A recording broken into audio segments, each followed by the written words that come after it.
जिथु फरेस्टनि जिथु एक्ट जों ट्राइबेला जिखुनु जायगायाव जोङो बखौबा खालामनो हायो। दिनै मा हाबाफारि लानाय जादों?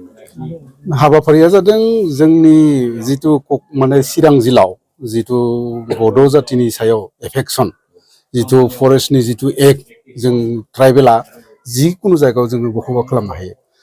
बे जिथु एफेक्सन जानाय जिथु रिम'पआव माने बेटारि गैयै नेता रिम'पआव बेटारि गैयै नेता प्रमद बर' बे प्रमद बर'आ जिथु अन्याय बर'नि सायाव खालामबाय बिनि थाखाय जोङो मोनसे इमिडियेट प्रग्राम लानायनि थाखाय जों मोननै डिस्ट्रिक्टखौ लिंहरनानै हरखाबै मिटिं खालामनाय जाबाय।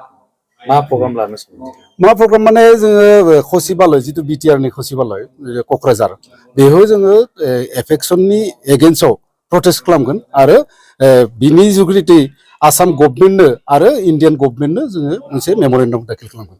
बेनि गेजेरजोंबो बिथांमोना जुदि बे होखांनायखौ एभिक्सन खालामनायखौ जुदि दबथाया मा राहा लागोन? दबथायाब्ला जों आयेननि मथे खामानि मावगोन। आयेन जिथु संबिधाना जिथु बुङो बे संबिधाननि सायावसो जोङो माबा डिसिप्लिनखौ जों लागोन।